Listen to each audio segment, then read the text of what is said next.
Yeah, man, that's good. That's good. Well, yeah.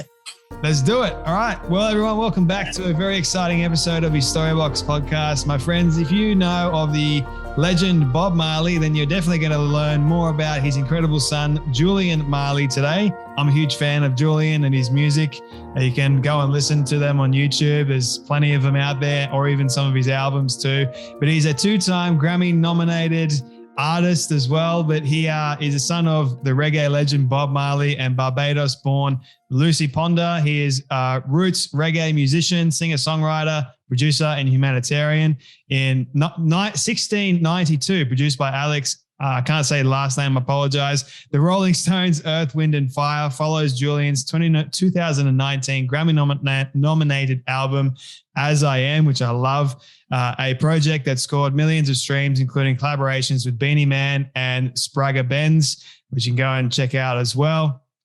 Julian is currently touring the US. He's got I believe, until June 18th, I believe. Is that correct, Julian? Yeah, we have a few dates in the US, and then we'll be off to Europe for a more extensive tour, You're going to be in Europe, I believe, in July of this year, which is pretty cool. You have a new single coming out, or is it out, or is it coming out soon? The Tide is High. Yeah, that's coming out very soon now. Any day now, basically. I was fortunate enough to listen to it. I mean, if you listen to the old version, I mean, this is a reinvigorated Julian style. I love it. All right. I'll probably be jamming to it for weeks to come, man. But thank you so much for being here. Welcome so much to the Storybox podcast today. Blessings, brother. Give thanks for having me. Thank you so much for being here, man. Like I said, I'm a fan of you and your work, and I'm very excited to unbox more of your story, which I have no doubt is incredible. My very first question for you, before we dive further into your story, your music, your life, everything, is what does success look like for you? Success looks like for me having a happy family, living the most tranquil way you can be, living in peace, serenity. That is what the real meaning of, that kind of riches that we're talking about. Like the riches of life, And that's what we fight for every day, to bring peace and serenity through music, to the whole world, anywhere, all corners of the world, all walks of life, Yeah. What does... it's different. I don't look for the things that sparkle and look, we look for the things that foundation that keeps us here today, It gives you meaning, love, right? Yeah. Yeah, it gives you real meaning. What does, I guess, in your definition that you just gave me, looking at peace and serenity, you're looking at through music, right? But are there any other aspects that give you that peace and that sense of serenity at all? Well, every day, like right now, the breeze is blowing right now. That is one, There's so many things that we don't really need to go far to get that serenity. Sometimes it's inside of us, It's just what we're looking for, and being able to tune into something more substantial, like, nature, for instance, which we are a part of nature, because we're not made of screws and bolts, you know what I'm saying? So we're just like the trees. So to be able to be kind of one with, music, one with the world, one with people, one with nature, just one in general. That is that is the goal, that is the aspirations, to work towards that, even from just for myself, as an individual, and to also spread that message too, Have you always had this outlook towards life, or when was the moment for you that you realized this in fact was success? Well, I think from the first time I probably heard my father's music, because, like you're hearing this music from when you're like, as soon as you're born, there's the Rastaman vibration was already present, So you're growing up with a guideline of, So we give thanks that we use a guideline. Some people have to find a guideline later on in life, but we have our guideline, which was set before, So I'm privileged and blessed to have that road set, to be able to have a foundation, something positive to follow. And then, it just becomes, as you grow, it becomes more part of you until, you just become, solid now, in in the mission and what you're doing, That's how I see it anyway, but for myself. Your father's music is really, really catchy. It gives you an uplifting mood. And I've noticed that whenever I listen to it, it puts me in that serene I'm in an upbeat, happy kind of attitude towards life, which I love. And like I said, I'm a huge fan of your father's music and even your music, which you've carried on. I think that's admirable, man. So thank you for doing that. Honestly, what was it like for you growing up with your father, Bob Marley? Like, what were some of the lessons that he taught you that you've hold dear to your heart today? Well,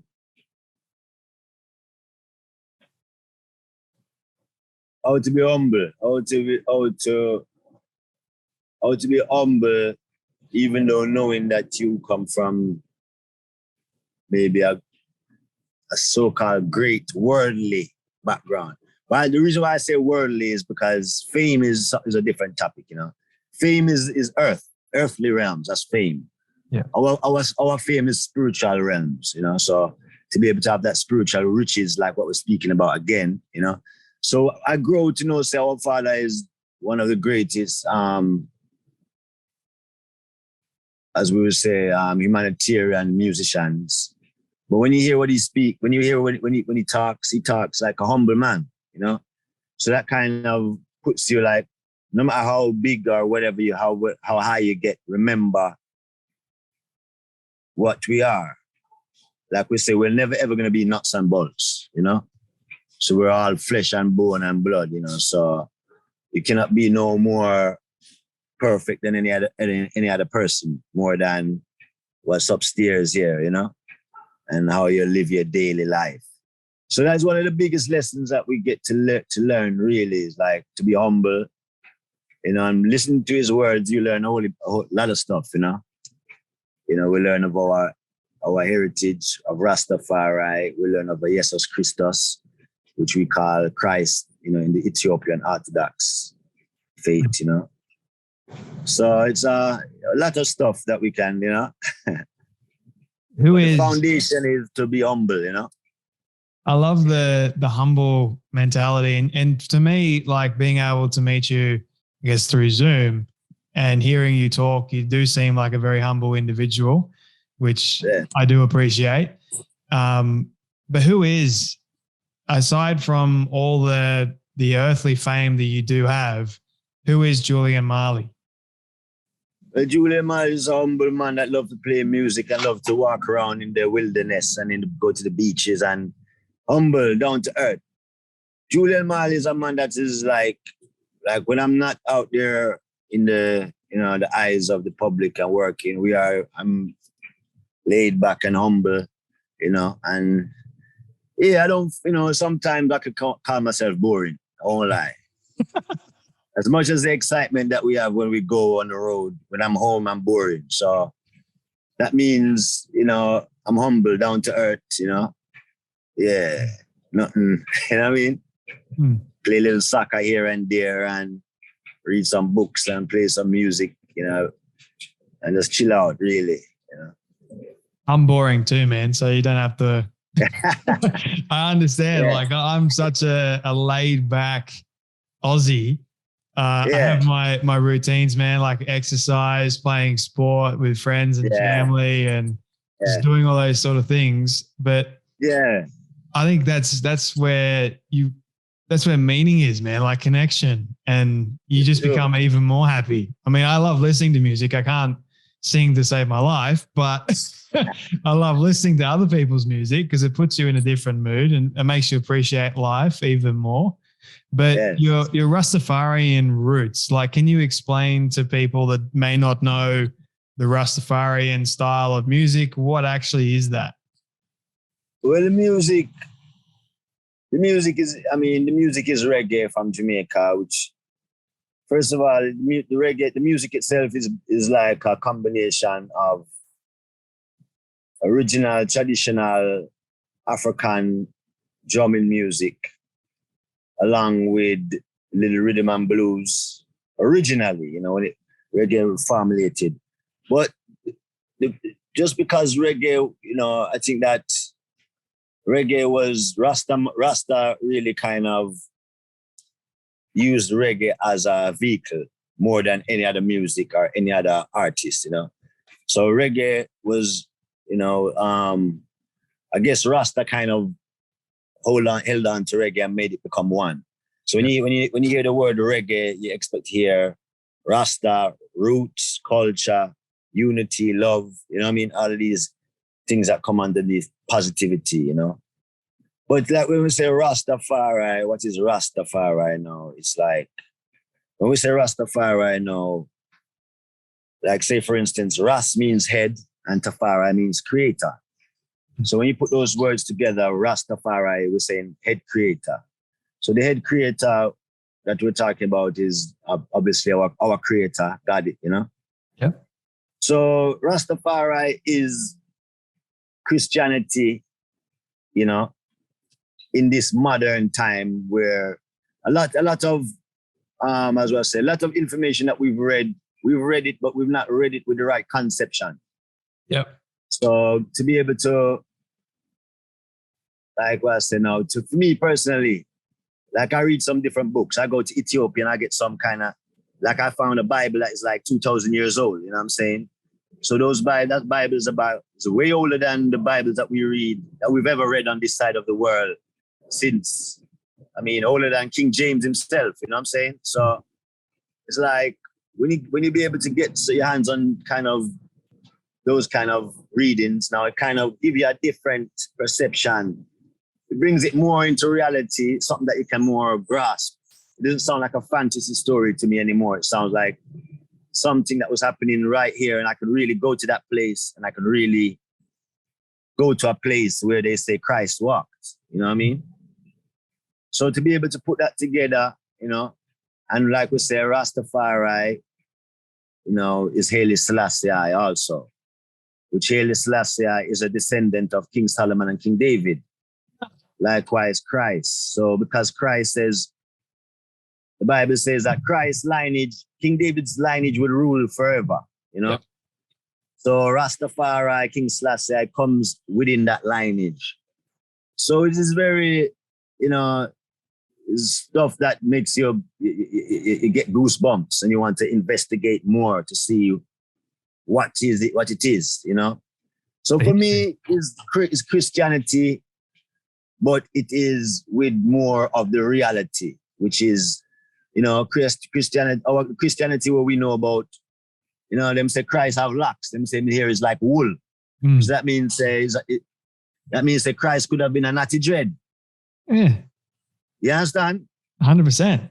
That's the kind of conception that we're learning about ourselves and learning more to even teach other people, I love learning this. This is cool. I didn't know that. Like I knew some of it, but I didn't know all of it. Like, this is cool. Yeah. And because you mentioned Christianity, like I myself am a Christian too. And I wanted to ask you this question, because maybe you might appreciate it, but we'll see how we go. Yeah. When in your life, when you least expected God to show up in a big way that he did, and it challenged your perspective of who he is? Well, what I do know that is blessed has been has been around me, and I've been around our good people around the world. Especially for me, I could say from creation, But sometimes we are humans, so sometimes we are not always superheroes. Sometimes we become not the villains, but we become the ordinary people, which means we're not perfect. So sometimes you have a loophole where opens the, so now, because of I've learned that now I try to have no loophole anymore. Because I went through a very very rough time, I've lost one of my children to cancer, Yeah, and she was 11 years old, So going through that really puts you in a different mindset, I won't lie. And because she's a child, that means she's flawless. That means she's So that now, having that now, it's almost like, here's your goal. That's your goal. The goal is to reunite with all of these loved ones that are perfectly blessed by God. And the only way to join that way is to live good and to do the right things. So now I have something that keeps me in line. Just that whole, and by having faith in the Almighty, but having faith in the Almighty does it for me. Because there's nothing else. We can't depend upon man. We cannot depend upon, we can help out each other, but nobody can, like our Father says, which man can save his brother's soul? Oh man, is the self-control. So no man can save it. I can feed you, I can give you water, but if you can't drink the water, then that's something different. You know what I'm saying? But I can give you water. So the thing is to be able to drink the water, to take in this message, to take in this God gift that we all have. And we all are in the same boat, but some of us don't really know it. And some of us never know until it's too late, So our music is really to just bring bring the people to God while you're dancing and feeling good, Yeah. Yeah. I appreciate you sharing about your daughter. I didn't want to get into it because I know it's quite a real and a vulnerable thing to actually experience loss and grief. But I guess, how has loss and grief informed the way you write the kind of music that you write and perform the kind of music you write? That one I don't know. That one is spiritually inclined. Yeah. Yeah, it's like there's a natural mystic blowing through the ear. If you listen carefully, you will hear. That means you cannot explain it on the top level, but when you do listen deeply, you can feel what it is. But to explain it now cannot really explain. So, it's like, it's like when them say Christ was crucified and the Holy Spirit come upon man. Yes, and you had to go, you had to do this big mission just for you to get this Holy Spirit. So it is something like that. It's not it's not that heavy, but it is the same, even if it's 1% of that,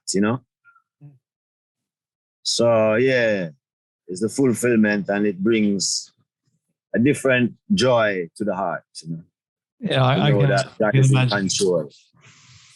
Are you happy at the moment? Yeah, we have to give thanks, yes. We give thanks to sunshine, and we are here. So we have to give thanks, 100%, my friend. I wanted to go back a little bit before I touch on your new music at the moment. But what got, giving my audience some context, what made you want to follow in your father's footsteps a little bit and forge your own path? This is my own path. Yeah. I don't think we can follow anybody's footprints. I can't even follow my own father's footprint. You understand? What we can do is be ourselves, and we are part of him by genes. So certain things is natural, but you still cannot follow that man's footprints because, that man there basically gave his all for the world to be able to even can breathe a little bit more extra now. If it wasn't for that Rastaman vibration or the one love or the redemption song or the wherever the songs are that the people gravitate to, you know, those songs really it's like life-changing music, you know.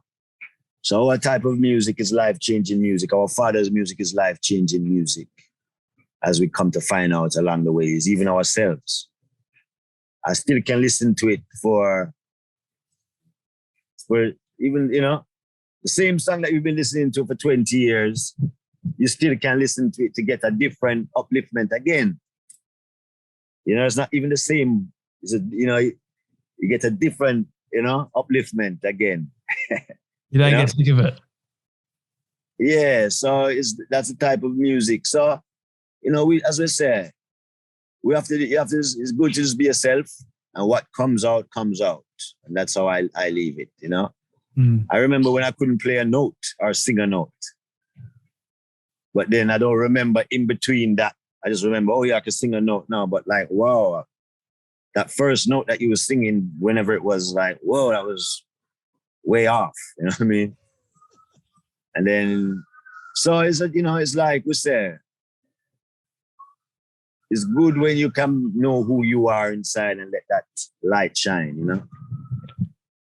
And that is how I see it, you know? Are you self-taught? Basically, and self-taught means self-taught, but without observing other great musicians, you cannot be nothing also. Yeah. So I'm self-taught, but I am blessed. I was blessed to be in the presence of these musicians, to be able to watch closely, you know, so you can say taught, but not really, you know, not, you know, you was allowed to come into the tabernacle and sit down and watch and get that experience, which is like 50%, you know, of the knowledge, really. So when was your first song that you ever produced or created yourself? Do you remember that? Probably going back quite a few years. Well, you're going back more than a few years. Going about 25, 30, almost 25 years ago. Wow. First song, I mean, I don't remember the first song I wrote, but the first song I put out was a song called Uprising. You know, and it was basically talking about, you know, the uprising Jah has called, Babylon has to fall. Now it's time to now hit back. Don't let them break your back, you know. So he's just talking about like this uprising, the upliftment towards righteousness, you know. And that was like, I was like, I don't remember, 13, 14. So that was a long time ago, you know. Very long time. Even from those times, that's the message, you know. So from ever since I can remember, that was the message, you know. The reason why I asked you that question, there was a method in my madness, is to ask you about the creative process of you actually going from, say, 14 years old to the age you are now and the kind of music that you are producing now. What is your creative process like, and has it changed over time, or has it remained sort of the same? It goes in any which way. We don't have no special way sometimes. It just depends how the inspiration comes, you know. But like, the instrument never changes. The voice cannot change. Like, you know, the guitar cannot change. We cannot change a knife or a fork. Like, fork has been around since whenever, right? Yeah. So it's the same kind of thing. It's like, you know, certain things cannot change. We have, you know, is that what's inside, you know? Yeah, you know, change that way, yeah. That's good. I appreciate you sharing that, because it makes a lot of sense to me. I mean, with my creative process, I mean, mine doesn't really change with my writing or with me making movies. Like, it's the same sort of process. So I completely understand you, man. But you got this new single coming out, The Tide is High, and now it's based off of an older song. You've just revitalized it, which I think is pretty cool. But for those people that don't know, haven't even heard the song, what does the song actually mean? Well, first of all, the song was written by one of our great reggae legends called John Holt. Yeah. You know, and I was blessed to know him and being able to sit down and even talk to him. Whoa! I was young for a couple of times. Well, you know, so I know him in that way, and I love his music. And you know, it's always respect towards our elders and our teachers. You know, so you know, the producer that had the music really was like, hey, he has this rhythm, and you say, yeah, it sounds like, you know, we could do something like, I was like, yeah, it sounds like a John Holt kind of vibe. So, you know, it was like, all right, I'm happy. Yeah, I would love to do a John Holt tune. You know, I've never done it before. I've never done anybody's tune really like that really before. But John Holt tune is fun, is nice. Some, you know, is a music to make you feel on the lighter side, you know, because everything is nowadays so heavy. You know, everything is just like, for me, the music nowadays is gone dark. You know, the colors are dark. So we will come with some light now. So this song is like a light, you know, it's like almost like a disco ball light, you know, light up the place a little bit and bring a little joy to the heart, you know. So sometimes it's good to bring a little joy and laughter too, along with the deep revolutionary lyrics that we come with more time. You know? And it's going back to what you were saying before, the dance too. Like it gives you that motion. Like you want to move around a little bit. I can't dance, so I'm not going to try and dance for you, man. But like, I have a huge appreciation for this kind of music because, like you said, and I totally agree with you, the kind of music that is coming out today, it is dark. It gets to the soul and it makes you feel miserable. And I don't really class it as good kind of music. Like I love the uplifting style of music. That's just sort of, I grew up with this sort of stuff. And I'm 25 at the moment. So I'm not that old, but my dad grew up with it too. And then he sort of has passed it along to us. So I have this massive appreciation for it. So thank you for revitalizing it and bringing it back even more. Thanks. Yeah, but you've got this new tour. Are you able to share with people from my American audience where they can find you or where more information is for them? Well, you can check with Facebook or I don't have the information right now, but you can check on Instagram, Julian R. Marley Instagram or Facebook, Julian Marley Facebook, you know. But all the dates are posted up on social medias, all platforms, you know. And those who are really tuning in to those reggae festivals might know one and two things. But basically, you can check all the social medias, you know, and get the infos right there, you know. julianmarley.com. I'll link it in the show notes below so people know. And also when the new single comes out, people go and listen to it. It's the vibe and a half. Like, I'm not going to lie. Yeah. I think people will love it, man. So also... it's being released May 13th, which is pretty cool. So it's just around the corner for people. Yeah. So I'll try and get this one in line with that. But a few more quick questions for you, Julian, if you don't mind. Yes. What do you love the most about yourself and your story? What I love about myself, my story. What I love about myself is that I love to love other people. I love to keep humble and do things for other people. You know, be a humanitarian, be a good friend, be a good father. You know, that's what I love about myself, that we love to love.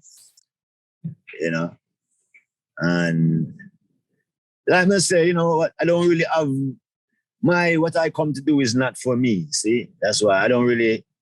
Because if you know, things that we do for ourselves means that we're gonna sing and we're gonna talk about ourselves all day, and we're gonna sing all about some other stuff. And no, you know, sometimes I wish I could sing and not even be the one up front, because you want to sing, but then you want to do the things what the people are doing in the crowd. Like I want to walk out, I want to go get a drink at the machine at the back there with all those people. But no, you gotta stay around here. You gotta seclude. You gotta do this. You gotta do that. But you just really want to be a normal person. So, which we are, you know. But like I said, to be able to do that work and just be humble, same way, you know. So, what is the expectations? None, you know, than to push out the word of love out there. And if you know, I get riches when the love. I get rich when the love reaches the heart. That's when I get rich.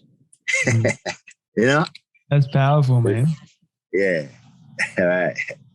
Yeah, I've been blessed to speak with many incredible people, some famous, some not so famous, including yourself, my friend.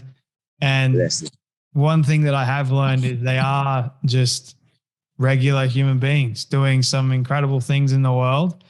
And most often than not, we are the ones that put the fame on them. We're the ones that create that atmosphere so that in a way, fame is strange because it's both good and it's both bad at the same time, right? I don't know if you've noticed that for you. Yeah, you know, our thing is that, you know, fame is a thing where we understand it, but like we say, we don't.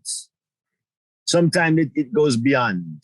Yeah. Like you say, that's why, you know, and I is a serious Rasta man. So when we talk about certain things, like idols, for instance, someone say, hey, you're my biggest idol. I said, don't call me an idol. No. Don't call me an idol, because idol is what? In the Bible, they worship idols over worshiping the grand creator. Yeah.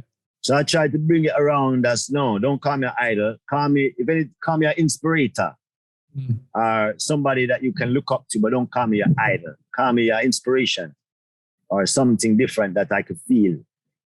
You know, so when it comes to fame now, it's like it's the same idol.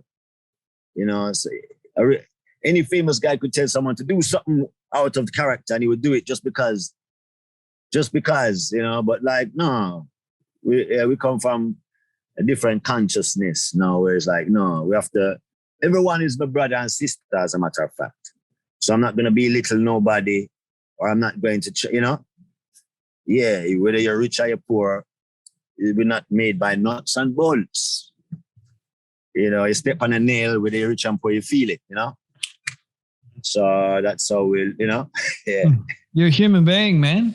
And yeah, so, you know, the fame thing is, you know, each to his own, because you can't really stop that out there in the world, but you can enlighten minds, you know, a few minds here and there. Well, for me, man, you truly are an inspiration, and I'll say it again. I'll continue to say it. I'm a huge fan. I can't wait to get to Miami, where you currently are, and I've got to go to one of your shows, man. I think it'd be a lot of fun. Definitely. For sure. But this is my last question for you, man. My all-time favorite question. I ask all my guests at the very end. It is a hypothetical question. I think you might like this one. But just imagine with me for a moment that you've been able to reach the age of 100. All your friends and your family have decided to put together a film for you of everything you've ever said and everything you've ever done. Don't ask me how in the world they got it all. We'll call it magic, for sake of argument. But they've been able to get it and show it to you on your 100th birthday. What do you want that film to say and to show about your life? Wanted to show the joys, the tradition, the mission, the endurance, you know, and the love that you would have been living with and coming through till that age, you know. Because no matter what, inside your heart never changes unless you do it, unless you make a change, you know. But we are always with ourselves, no matter what, you know. So to be able to keep yourself, I would like to see if I changed. How much I changed. Oh, you did that. Oh, you did that, you know. But hopefully we did not, you know. Yeah. A good send-off message for people, man. But Julian Marley, thank you so much, brother, for your time today, your story, your wisdom, your advice, the love that you're putting out into the world and you're giving. Just thank you so much for your time today and for joining me on the Storybox podcast. I really enjoyed it. Yeah, man. Give thanks, brother. Blessings, bro.